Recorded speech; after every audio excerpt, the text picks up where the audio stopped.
Movies as an art form require deep thinking. Even the most brainless popcorn flicks have something to say under the surface, but it's often delivered in subtext rather than text, with the main narrative being pretty simple. However, some movie plots, especially in the sci-fi genre, absolutely aim for the sky with complex winding stories that mess around with time, space, and perception or tackle difficult philosophical topics. While this can be a noble goal, sometimes the thinking seems to be that if you just confuse your audience or bury them in complex details, they just won't notice the bits that sort of suck.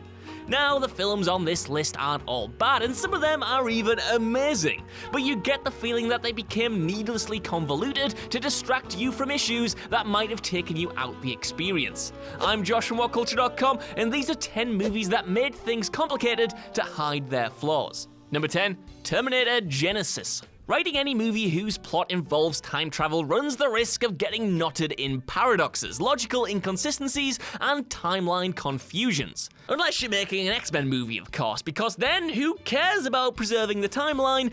Let's all just charge into a big maelstrom of paradoxes and impossibilities on the back of a unicorn with Hugh Jackman's face. Why not?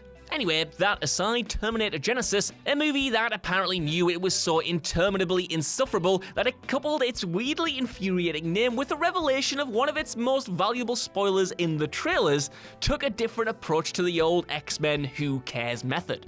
Instead of ignoring time travel, Genisys tried to make the rules of time travel so complex to understand that nobody would try, while also twisting the plot in so many knots that following it is near impossible as well. It simultaneously panders to the lowest common denominator audience at the same time as pretending to be smart, and the result is essentially that it comes across like Professor Idiot, impenetrably complex and disturbingly vacuous at the same time. Number 9, Sucker Punch. Even without getting into the controversial social topics surrounding the movie's release, Sucker Punch was this weird inception of escapist fantasies in which a character called Baby Doll escapes the hell of mental illness by imagining she works in a brothel and also kicks the ever-loving crap out of everyone because this movie needed to be full to the brim with Zack Snyder's stylish action scenes TM. The big problem with Sucker Punch, though, as a straight narrative, is that it seems so intent on insisting its intelligence, despite the very obvious fact that it is utterly vapid. The convoluted, multi-layered plot is designed to hide not only the fact that its portrayal of women and mental illness is questionable, but also that the script is awful, the characters deeply unlikable, and the whole endeavor entirely numbskulled. There was some value in a steampunk Alice in Wonderland / Wizard of Oz sort of situation, but not this way and not this stupidly. Number 8, Avengers Endgame. We could all sit around for days debating the intricacies of the plot of Avengers Endgame, or whether you can just accept the writer's version of the rules of time travel as appropriate to the universe they created and then move on with your life. But there's no getting around the fact that the new rules covered a multitude of sins.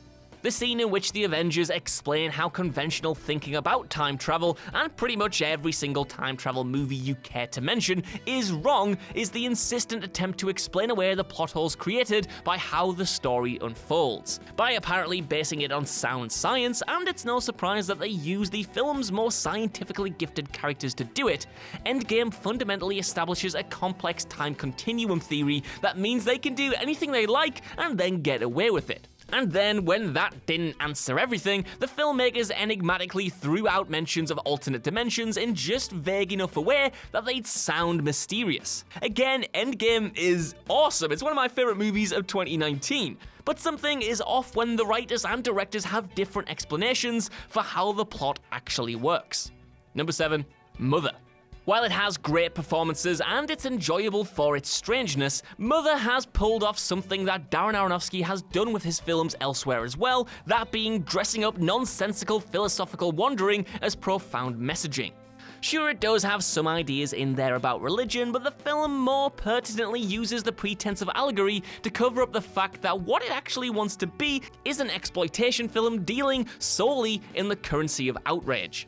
Want to see a CGI baby pissing terrified into the sky as it's carried off by a mob to be ripped apart and eaten? Well, just say it's a complex reimagining of the story of Christ, and hey, there you go, film scholars will eat it up, and eat it up I did. If you can't tell by now, I actually quite like Mother in spite of its ridiculous brashness, but it does lean on ambiguity, red herrings, and disorientating violence to hide what's, at the heart of it, a pretty obvious and basic allegory. Number 6. Primer. There are lots of people who will tell you that Primer is one of the most intelligent, challenging movies ever made. In fact, one of the people who would proclaim that most loudly of all would probably be Sean Carruth, who directed, produced, and starred in it. The great genius of Primer is manifold, but it all boils down to the brilliance of turning a movie made for just $7,000, which took 2 years of post-production to complete, into a genuine cult classic by making it almost impossible to understand. Carruth has admitted that he sought to make it as confusing as possible in order to mimic the experience and mental condition of his lead characters. But it also serves to cover the fact that the film was obviously made on the cheap. In the absence of gloss, we have a genuine invitation to debate the meaning of the film and to seek greater meaning than the surface level, which more than distracts from any shortcomings that might be a product of its low cost. And while it might not be for everyone, you really do have to admire that. Number 5. Interstellar. Nobody in their right mind will truthfully tell you that Christopher Nolan is a bad filmmaker. A few might tell you that one of his films is disappointing, but it's usually only ever expressed in the context of his other movies and against his own benchmarks. And anyone else is probably just trying to be controversial or something. But that isn't to say that he doesn't make mistakes either though. And while it is an ambitious project, Interstellar is also one that is fundamentally flawed. But because it's such a big, high-concept sci-fi, and make no mistake, it is both beautiful and entertaining, it leans very heavily on science fiction presented as irrefutable logic and dials up the complexity quite obviously. The only problem is that the entire plot is based on a flaw in that logic, a paradox actually, because the hero is only saved by himself in the future. And that's not possible, as even the most casual time travel fans will tell you. Again though, because the film's explanations and infectious fascination with black holes is so distracting, it's barely a problem. Number 4. Now You See Me. We can probably thank Danny Ocean for how complex the plot of Now You See Me actually is. The magic/crime mashup film owes a lot to the Ocean's movies, in that it's glossy, obsessed with being stylish over its own substance, and overly reliant on a big voila reveal that renders almost everything else we've watched completely redundant. Or that's clearly the objective anyway. The problem for Now You See Me is that following the usual magic trick formula is all well and good, but stuffing in way too much empty explanation that doesn't really solve anything is no way to build up to the big payoff. It just leaves you feeling a little cheated. Even the shot choices and editing style are designed to be complicated in order to act as misdirection.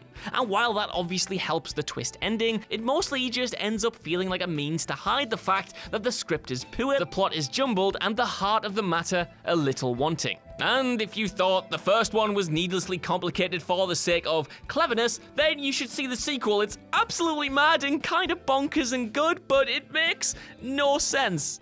Number 3. The Tree of Life. Terrence Malick will forever be proclaimed as an auteur filmmaker, but there's a very real possibility that he wouldn't even be half as fondly remembered if he'd actually made as many films as he's been linked to over the years. Because aside from Badlands, Days of Heaven, and The Thin Red Line, which is far from perfect still, he's made little of real success. The New World does have some fans as well, but not to the same extent as these other movies. And beyond that, he's made a lot of pretty looking but empty films postulating on the nature of existence. So it is with The Tree of Life, a film so brazenly in love with its own philosophical agenda that you half expect it to go dancing over the sun-soaked horizon with it. Though critics somewhat inevitably loved it, it is a film that makes the grand gesture of attempting to answer absolutely everything. Life, existence, being, mostly because it has no idea about answering something specific.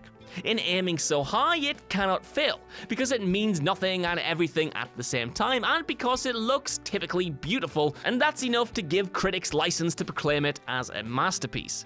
Watch it without seeking to tune yourself into the landscape of Malick's imagination as if it is profound rather than merely ponderous, and it's both dull and at times ludicrous. Number 2. Only God Forgives. When Nicholas Winding Refn made Drive, he was proclaimed as a master of a sort of hyper-cool, ultra-hip indie art movement that existed entirely within the boundaries of that movie. He invented indie-sploitation, crashing a tender humanist love story with the kind of swaggering, ultra-violent action you'd expect in grindhouse films. The surprising impact of that movie meant that what he did next was always going to be even more hotly hyped, and unfortunately what he did make was a second love letter to his obsession with the silent mythology of Ryan Gosling. The actor spoke very little in Drive to the betterment of his character, but in Only God Forgives, he's muted even more, to the point where it feels like a prank pulled by the director on an audience that is altogether too big for his liking. The film is nonsensical, provocative, and consciously designed to be so complicated that you don't pick too much away and reveal that it's no more than an exercise in depravity. It's a film made for people who revel in giving 5-star reviews to things nobody else understands, which is handy because that's also who it's clearly aimed at.